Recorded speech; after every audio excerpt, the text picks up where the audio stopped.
Since 1983, the Billy Bishop Airport has been governed by an agreement signed by the city, a federal agency confusingly called the Toronto Port Authority, and the federal government. Now, Premier Doug Ford wants to expropriate Toronto's share and declare the airport a special economic zone to speed up his plans for jets.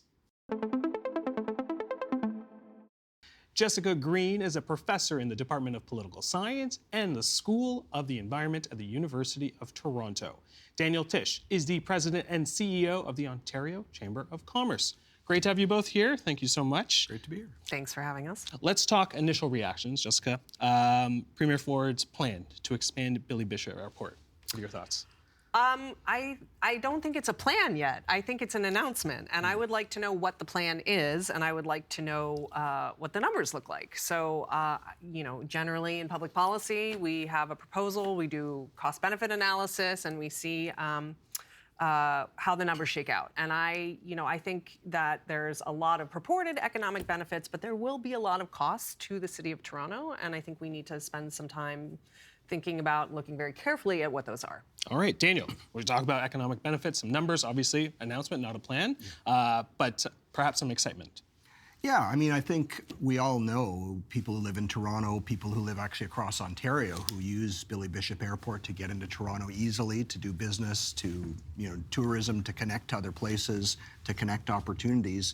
They know the value of this airport as a core economic asset of our city and a way to get in here. And so it's critical to jobs, to investment, to the competitiveness of our entire urban region, and I'd even say our country.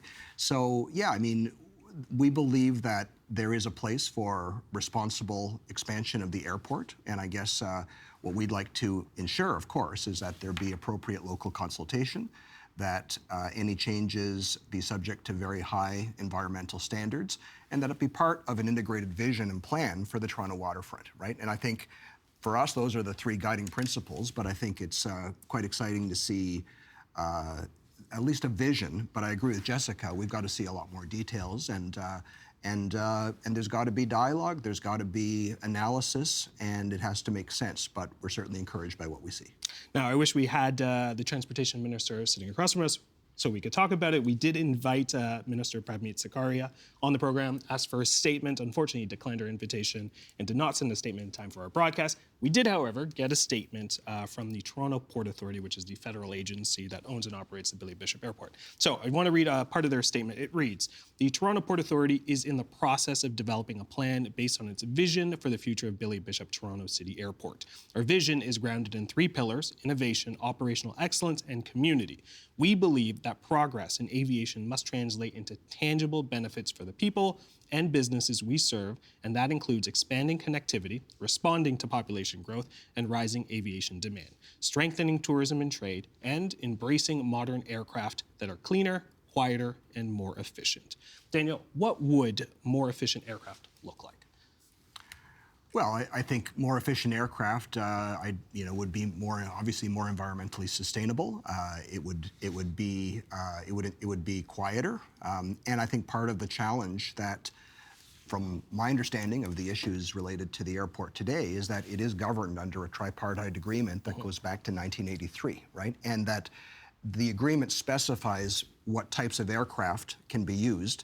It's an outdated agreement from a long time ago, and our view is that rather than specifying the type of aircraft, it should be specifying the standards that the aircraft have to meet. And I think that's a sensible advancement, because they piloted, for example, all-electric aircraft, but they can't fly them, right? And so, this is a process that needs to make sense. It needs to follow the appropriate protocols, the appropriate local consultation, dialogue.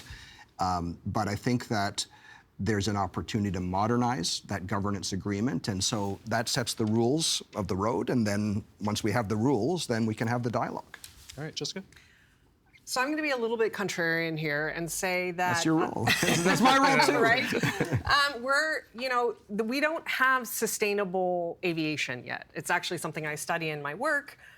There's no such thing as long-haul electric flights. There's no such thing as carbon-free aviation. We're in the middle of a climate crisis, and we know actually that jet fuel is really bad for people.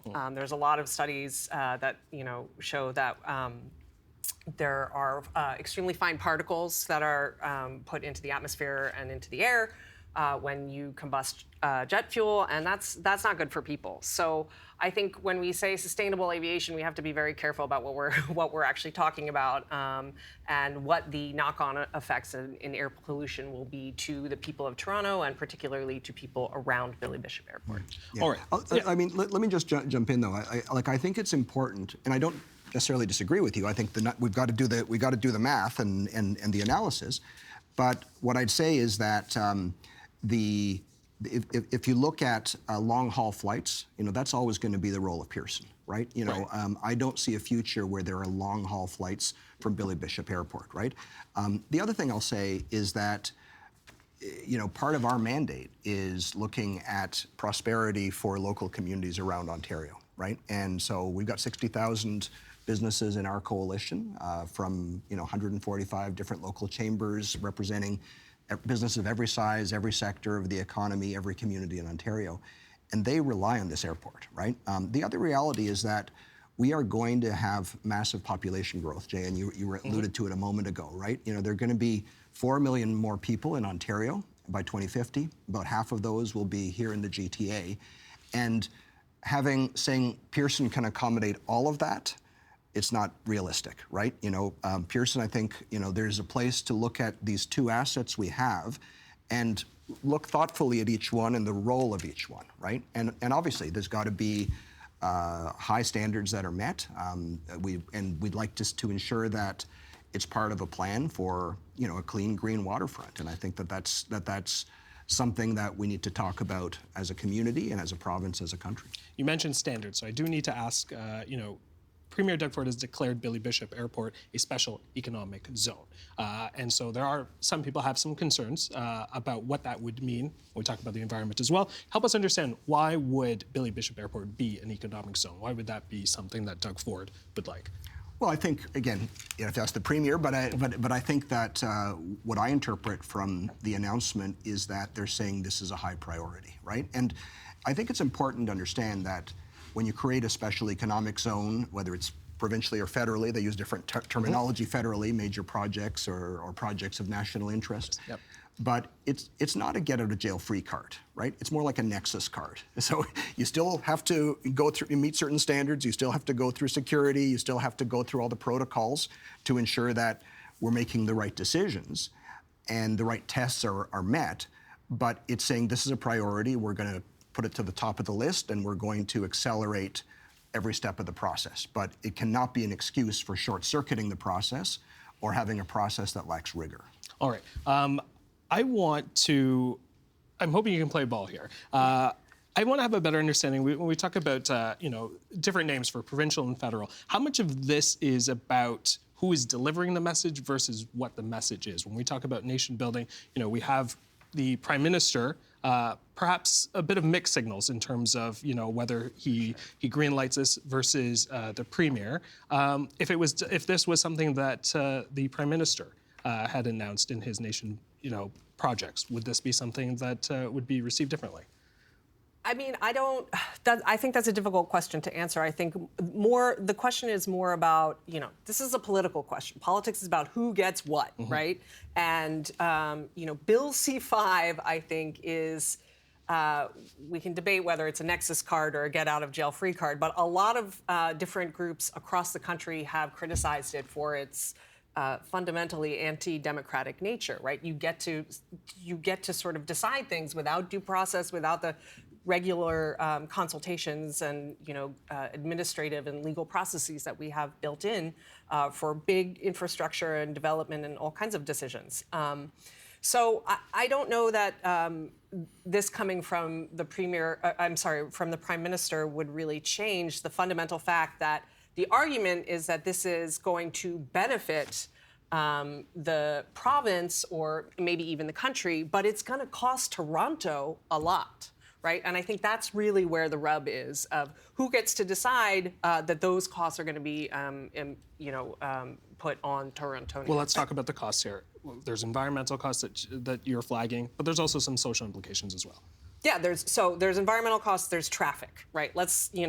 Everybody hates traffic in Toronto. That's going to get worse unless there's a lot of investment put into public transportation and other kinds of changes around Billy Bishop Airport. We just had a budget with $13 billion deficit. So again, the question is, resources are scarce. Is that where are we going to spend money to make those upgrades? So that's another problem. There are definitely social costs, right? I mean, I would argue that the Toronto Islands are a treasure for this city. Last summer, a lot of my friends were going crazy because Ricky Gervais was live tweeting from the island saying, this is my favorite thing about Toronto. So if we have jets flying over that's going to be a real cost to, the kind of the beauty and the pristine nature of that resource at a time that, it's a public space. At a time that we're in an affordability crisis, you can just go and hang out and spend the day, not spend any money. It's home to the oldest queer space in North America. So I think there's a lot to be said for protecting the islands. There's a school there. So I think there are a lot of costs. Again, these are local costs, and the question is, what is the benefit and who gets it? All right, I'll get Daniel to respond there, and then. Well, I get, and I guess where I think we're aligned, to some extent, I think, is that there has to be an integrated vision for the waterfront. There's got to be integrated planning so that we're looking at the whole picture. The waterfront has transformed, I think, in a really magical way in the last 20 years, right? And I have to say, 20 years ago, I was very skeptical about the airport's expansion, right? I remember advising Mayor Miller at the time, as a volunteer, and we talked a lot about this. But I think the reality today is that the airport is now very well integrated. It's a good neighbor. It works with the local community, and you're seeing a waterfront that is a really beautiful place right now. Nobody wants to see that disappear, and I think. So we need integrated planning, but I think we also, not just focusing on the costs, we need to focus on the economic benefits, right? Not just to Toronto, but to the entire province, to the entire country, right? And I was looking at the numbers, again, these numbers have to be validated, but right now, this airport is responsible for $1.8 billion of economic output and supports 9,000 jobs. So by some estimates, by 2050, this could be worth $8.5 billion to our economy, right? So that's jobs, that's quality of life, that's also creating essential connectivity to communities all over Ontario. It also supports, of course, medical access, right? Getting patients, to our hospitals and getting great health care through Hope Air or Orange. So there's a lot going on, but we have to plan in a holistic and integrated way to ensure it's sustainable. Now, when you talk about the connectivity, I do have to ask, some critics have been saying having one centralized hub for transportation helps drive urban growth through dense networks of connectivity. Why not look at Pearson? If we talk about, our connectivity, we can look at the Up Express, we can look at the Eglinton LRT that can get you straight to Mount Dennis. Up there, there is the infrastructure there. We've all used the airport. We know it's one way in, one way out when we talk about traffic there. So why not just stick to Pearson? Every great city in the world has an integrated approach to planning its transportation network, right? And there's a role for Pearson, there's a role for Billy Bishop. I mean, Pearson by, I think, early 2030s is going to serve 65 million passengers, right? So, and again, I think we can separate what needs to happen in one place from the other place. They're never going to be jumbo jets at Billy Bishop Airport, right? I mean, so long haul, Pearson will be the place, I think, for long haul flights, for cargo and freight, and whereas Billy Bishop is a place for passengers. It's a place for connectivity. It's a place for shorter haul flights, more of a destination and a hub for regional travel, right, across Canada. And the other point I think is that, we've been really strong advocates for transit, including, by the way, high-speed rail, which is another project that's getting attacked a lot. We put out a statement on that yesterday. And I think that it is really important that we integrate transit planning into this. And part of the critique I'd have of the city right now is they're kind of ignoring the airport almost, and we need to talk about how we build good transit to the island and the airport, right? And most people don't drive to Billy Bishop, right? I gotta cut you off there because I do want to talk about housing, transit being the other thing. Let's talk housing because Toronto's waterfront plans have about 30,000 new homes and major infrastructure that is going to be, and some upgrade to sewers and all of that just to the east there from all levels of government. If the airport expands, what happens to those plans? So I don't know. I know there's been some discussion about flight paths and the height of new development, so that it seems like there may be some concerns there. I do know that they will be in the sort of catchment area, which is about 15 kilometers for these ultrafine particles. So like, and subject to the noise pollution, right? I sort of tried to think about this as like a low-key version of the air show kind of going on all the time. So I think it's going to diminish, I don't know about property values, but it will diminish the sort of, quality of life in proximity to a lot more air traffic and potentially jets, right? That's what's on the table. So I think we need to be clear about what's being proposed here. So I think it could be a big problem. Where we would come in on this is just saying, let's set the standards, right? Like, reform the governance and then have the discussion, have the dialogue about what standards we as a community, we as citizens expect the airport to meet, right? And challenge them to meet high standards. I think that's important. I think that's... Sorry, Go ahead. real quick. Again, we got to see the science on this, right? But, I've also seen data before suggesting that the waterfront, where the airport is, actually has less pollution than many parts of downtown Toronto. And so I think we've got to look at this and have an informed debate, a fact-based debate, looking at economic costs and benefits, and looking at environmental opportunities as well. So it's part of that integrated plan. Got a couple more minutes, so I want to get a couple more questions in here. Daniel, we are in a cost of living crisis. Yeah. You can look at the number of Ontarians who are accessing food banks right now. You can look at the unhoused population across this province. Is there an appetite for more travel when people are cutting costs? When we're looking at gas prices right now, we're looking at the airport increasing from 2 million people to 10 million. I know these numbers still need to be kind of looked at here, but is there going to be an appetite for people to be using this airport when, in the backdrop, we're dealing with all of this? Well, there is. I mean, we all know how we've struggled as an economy in the last year, but yet Canadians are traveling more. And you know where they're traveling, Jay? And they're traveling in their own country. And that's exactly what this airport is going to enable them to do more. And we talk about pricing. Well, having more choices, having more routes, having an airport that is responsibly expanded, right? Not crazy, but responsibly. That is going to lower the prices of air traffic from that airport, right? So Canadians still want to travel, right? And if we're making choices where we're not going, to Europe or to South America or to long-haul flights as much, and we're traveling more in our own country, the airport will help achieve that. All right, last question to you both here.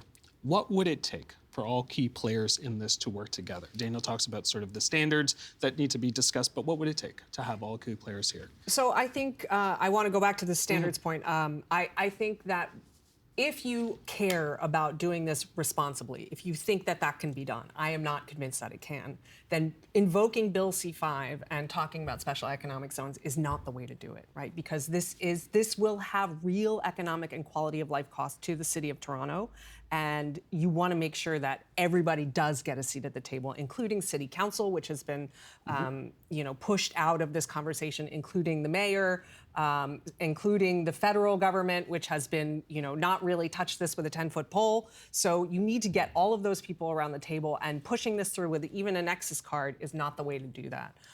So I think we need to think about that, and we need to think about this holistically. Is Billy Bishop really the best place? Do we want to have a different airport that's maybe not in the center of downtown? There have been proposals to have airports at Pickering or, some Hamilton, other places. So I think that there is, if you want to have a holistic conversation, we need to have all the actors around the table, and I think Toronto needs to have a real strong voice here, because Toronto will bear the costs, and the island will bear the costs. Daniel, get the last word here. Yeah, well, look, I think I certainly agree we need to have a holistic conversation, and that there needs to be a place for everybody at that table, right? As I said, at the outset, when the very first question, right? Local consultation, high environmental standards, and integrated planning. You can't do that unless you have all parties involved in the appropriate way. So I think on that, completely agree. You know, we have to talk about the costs, and we also have to talk about the benefits, the economic benefits, the social benefits, the opportunities for more people across our province to get to Toronto more easily. And Toronto will enjoy a lot of benefits from this as well, which is why Torontonians overwhelmingly support the airport and use the airport. It's been there for 80 years, right? So, you know, the costs of closing it down and building one elsewhere, where are we going to build it, right? Like it's important to think of those costs that we will all bear as well, right? So let's work with what we have. Let's maximize the value of these assets in a way that's responsible and sustainable. All right, we are going to leave it there. Daniel, Jessica, really appreciate your time. Obviously, we mentioned it's just an announcement. When the plans come out, perhaps we revisit. Thank you very much. Let's see the numbers. All right. Thank Thank you, Jane. Thank you. Thank you, Thanks. Jessica.